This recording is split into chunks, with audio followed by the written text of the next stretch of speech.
जय हिंद, जय भारत, वंदे मातरम। साथियों, आप देख रहे हैं फौजी न्यूज़ 24 और अभी हम हैं भिवानी के दादरी गेट पर स्थित प्रणामी मंदिर में।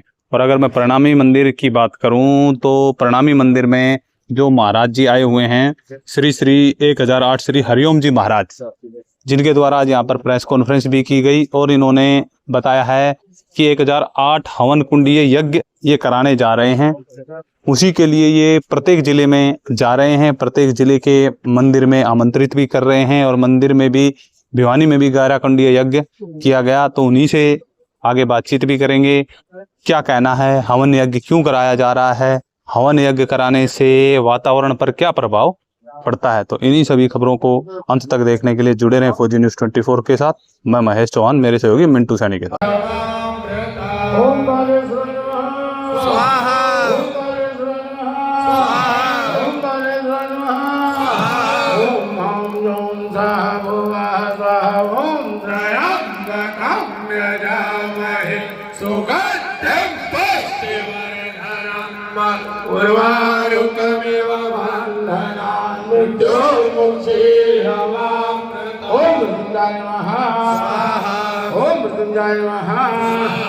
ओम मृत्युंजय नमः।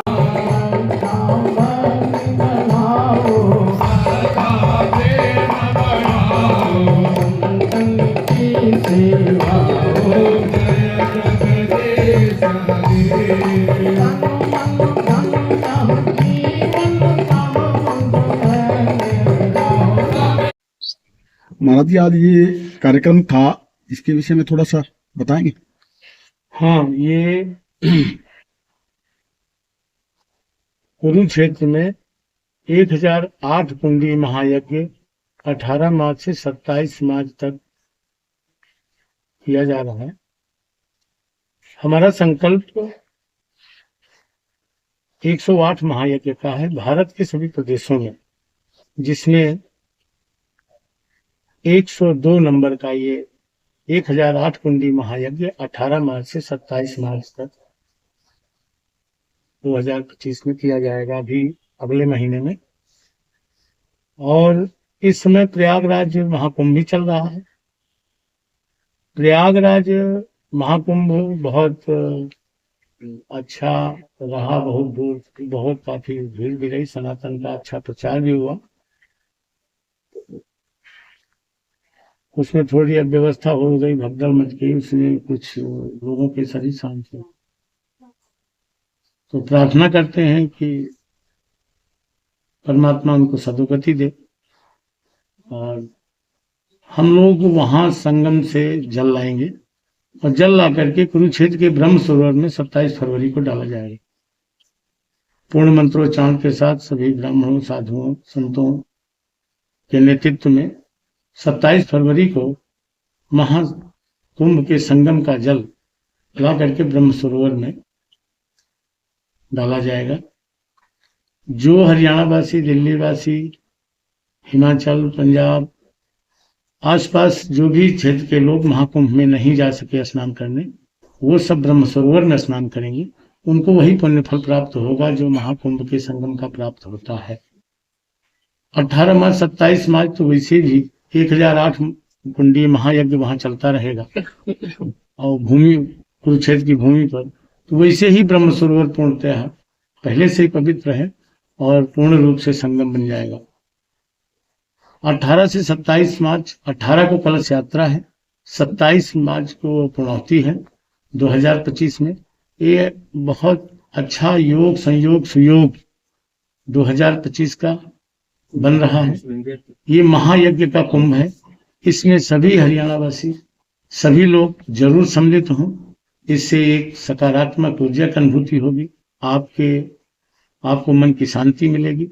और यज्ञ सर्वश्रेष्ठ कर्म है, मानव जीवन की रक्षा के लिए इससे सर्वोत्तम सरल उपाय और दूसरा कोई नहीं है। वातावरण प्रदूषित हो चुका है, जैसा कि सभी लोग जानते हैं। इस वातावरण को शुद्ध करने का यही एक सर्वोत्तम सरल उपाय है। सभी लोग कुरुक्षेत्र सम्मिलित होंगे, वहां ब्रह्म सरोवर में स्नान करें, हवन करें, भंडारा लें और कुरुक्षेत्र को धाम बनाएं। कुरुक्षेत्र आस्था से जुड़ें, गीता जयंती से पूरे विश्व में प्रचार हुआ है। अब यज्ञ के माध्यम से अगर विश्व में प्रचार हो जाता है तो निश्चित रूप से हमारा जो वातावरण है वो भी शुद्ध होगा, और कर्म यज्ञ के रूप में यदि सभी लोगों ने अपने अपने जीवन में इस कर्म को धारण किया तो निश्चित रूप से हम सुरक्षित रहेंगे, हमारे बच्चे भी सुरक्षित रहेंगे। नहीं तो आप देख रहे हैं जैसा टेम्परेचर पीछे था, कोरोना महामारी पहले जा चुकी। अगर हम यज्ञ के प्रति जागरूक नहीं होंगे, हवन के प्रति जागरूक नहीं होंगे तो अकाल महामारियों से हमारा फिर सामना करना पड़ सकता है। तो इसलिए उनसे बचने के लिए विशेष रूप से घर घर यज्ञ, हर घर यज्ञ का ये हमारा उद्देश्य है और सभी का संकल्प है कि घर घर यज्ञ हो, हर घर यज्ञ हो, तभी भारत पूर्ण समर्थ और सुरक्षित होगा। इसलिए 18-27 मार्च को सभी लोग कुरुक्षेत्र जरूर पहुंचे। महाराज जी, अगर बात करें कल भी दिल्ली के अंदर भगदड़ हुई है तो आम जन को क्या कहेंगे, क्योंकि महाकुंभ में अब तक 50 करोड़ के लगभग श्रद्धालु स्नान कर चुके हैं। देखिए, जहाँ ये आम तौर पे 50 करोड़ श्रद्धालु पहुंचे हैं, जहाँ इतनी भीड़ होगी तो निश्चित रूप से कहीं न कहीं कोई न कोई इधर उधर की छिटपुट घटनाएं हो ही जाती हैं। वैसे भी संगम के क्षेत्र में लगभग लोग जो जाते हैं वो हमारे ऋषि मुनि कहते थे कि संगम के क्षेत्र में अगर किसी को अकाल मृत्यु भी होती है तो वो भी सदोगति को प्राप्त होता है। संगम के क्षेत्र में हमारे जो आते हैं वहाँ पे बहुत साधु संत आते हैं और बहुत वैसे भी कल्पवासी आते हैं जो इच्छुक होते हैं कि अगर यहीं पूजा पाठ करते करते अगर शरीर छूट जाए, उनकी इच्छा होती है और कि शरीर छूट जाता तो परमात्मा के चरणों में स्थान मिलता।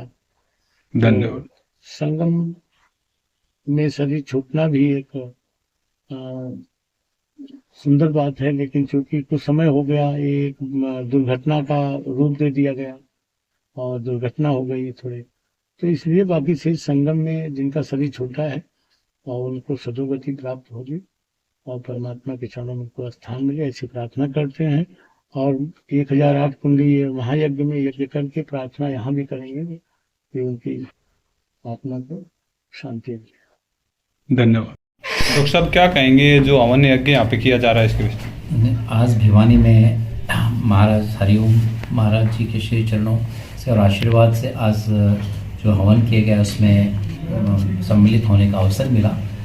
और हवन ये हमारे जो है सनातन धर्म की एक परंपरा रही है और हवन से बहुत सारे वातावरण और जो पर्यावरण की जो समस्याएं हैं वो हल हो सकती हैं। और महाराज जी ने यही प्रयास महाराज जी का है और मैं समझता हूँ कि इसे जब आने वाले समय में 1008 जो है कुंडीय हवन जब कुरुक्षेत्र की धरती पर होगा तो पूरे विश्व में एक पर्यावरण और शांति का संदेश चला जाएगा। तो इसके लिए मैं महाराज जी को बहुत बहुत बधाई देता हूँ और सभी से आह्वान करता हूँ कि उसके अंदर कि सभी बढ़ चढ़ का हिस्सा लें ताकि देश और दुनिया को एक पर्यावरण और शांति का जो है संदेश कुरुक्षेत्र की धरती से जाए। धन्यवाद। हाँ जी सर जी, क्या कहेंगे? सबसे पहले तो आपका बहुत बहुत धन्यवाद। मैं ओम प्रकाश नंदवानी भिवानी का निवासी हूँ, शिक्षा बोर्ड से रिटायर्ड हूँ। यहाँ परम श्रद्धेय महाराज जी हरिओम जी का आज भिवानी में कृष्ण प्रणामी मंदिर में आना हुआ। प्रत्येक ज़िले में महाराज जी जा रहे हैं, यज्ञ सम्राट के रूप में विख्यात हैं और कुरुक्षेत्र के अंदर 18 मार्च से 27 मार्च तक 1008 कुंडीय यज्ञ का जो आयोजन हो रहा है उसी श्रृंखला में आज इनका भिवानी आना हुआ। और सभी ये यज्ञ अकेले भिवानी ज़िले का नहीं है, अपितु ये पूरे संसार को, पूरे विश्व को फ़ायदा देगा। इसमें मेरा ये खुद का ये मानना है कि गीता जी में, क्योंकि मैं गीता जी का प्रचारक हूँ, परम श्रद्धेय स्वामी ज्ञानानंद जी का हरियाणा का काम देखता हूँ, तो गीता जी में मुख्य रूप से अगर आप देखें तो यज्ञ के बारे में जितना भगवान कृष्ण ने कहा है और खुलकर कहा है, 9वें अध्याय में तो बिल्कुल ऐसा कह दिया कि मैं ही औषधि हूँ, मैं ही घी हूँ, मैं ही यज्ञ हूँ, मैं ही कर्म हूँ। यानी उनकी जो विभूतियाँ हैं, उनके अंदर जो कर्म की 27 विभूतियाँ हैं, जो वो विभूतियाँ भगवान ने पूरी यज्ञ के अंदर ही, घी भी मैं हूँ। और सबसे बड़ी बात है कि यज्ञ अर्पित भी भगवान को है और भगवान ही वहाँ मौजूद हैं। और सृष्टि के कल्याण के लिए यज्ञ का बहुत महत्व है। कुरुक्षेत्र में ये एक ऐतिहासिक, बहुत ही एक वातावरण सुंदर होगा, पर्यावरण को भी फायदा होगा। पर्यावरण के साथ साथ इसके अंदर जो हमारी ज़रूरत है, हमारी ज़रूरत क्या है आज? पर्यावरण की शुद्धि, शुद्ध वातावरण, और हमारी धरा के ऊपर देवी देवताओं का जो हम भोग रहे हैं, हम सभी भोग रहे हैं। यज्ञ का गीता जी में 3रे अध्याय में एक वर्णन है कि यज्ञ और इंसान इकट्ठे पैदा हुए, और यज्ञ के द्वारा हम क्या करते हैं? यज्ञ के द्वारा हम देवी देवता जो हमें दे रहे हैं, हम उनकी वायु का उपयोग कर रहे हैं, तो हम वायु के प्रति समर्पित उनका उपकार मानते हैं। जल के प्रति समर्पित, हम जो पंचभूत हैं हमारे, वो सारे हम देवी देवताओं का धन्यवाद करते हैं कि आपका हम जल उपयोग कर रहे हैं, आपकी वायु उपयोग कर रहे हैं, आपका हम आकाश उपयोग कर रहे हैं, आपका हम सारा धन धान्य आपसे ही है, तो हम आपका उपकार मानते हैं। और ये अग्नि के माध्यम से हमारा जो ऋण आप हमारे ऊपर है, हम उसके प्रति आभार व्यक्त करते हैं। यज्ञ ही धरती पर जो हमारे वेद हैं, वेद, चारों वेदों में अगर सबसे उत्तम कर्म कहा गया है तो वो यज्ञ को कहा गया है। धरती पर अगर कोई उत्तम कर्म है तो यज्ञ का है। महाराज जी जो एक तपी हैं, जो कुछ महाराज जी कर रहे हैं पूरे संसार के वेलफेयर के लिए कर रहे हैं, सभी सुखी हों, सभी निरोगी, इस कामना से कर रहे हैं। महाराज जी का अपना जीवन बहुत ही तप में है, इनको अपने लिए कुछ आवश्यक नहीं, इनको तो इस धरा का कल्याण हो और इसी में इनका जीवन समर्पित है। बहुत ही मैंने बहुत निकट से देखा है, बहुत ही तपी हैं और बहुत ही जो इनका यज्ञ का जो शुद्धि है, यज्ञ में शुद्धि की एक बहुत महिमा है, तो इनका पूरा जीवन यज्ञ को समर्पित है, इसीलिए यज्ञ सम्राट हैं। हम सभी से, हरियाणा वासियों से प्रार्थना करते हैं कि कुरुक्षेत्र में 18 मार्च से 27 मार्च तक पहुँचें और ये जो 1008 कुंडी यज्ञ हो रहा है, इसके दर्शन करें, इसका लाभ लें। बस मैं इतना ही कहना चाहूँगा। नरेश आहूजा भिवानी में व्यवसाय है मेरा डिस्ट्रीब्यूशन का, और आज महाराज यज्ञ सम्राट महाराज श्री के सानिध्य में जो 11 कुंडीय यज्ञ का आयोजन किया गया श्री कृष्ण प्रणामी आश्रम में, उसमें भी बहुत अच्छा भिवानी वासियों को इनका आशीर्वाद लेने का मौका मिला, तो मैं इसके लिए महाराज श्री का और उनकी पूरी टीम का आभारी भी हूँ। और समस्त भिवानी वासियों से एवं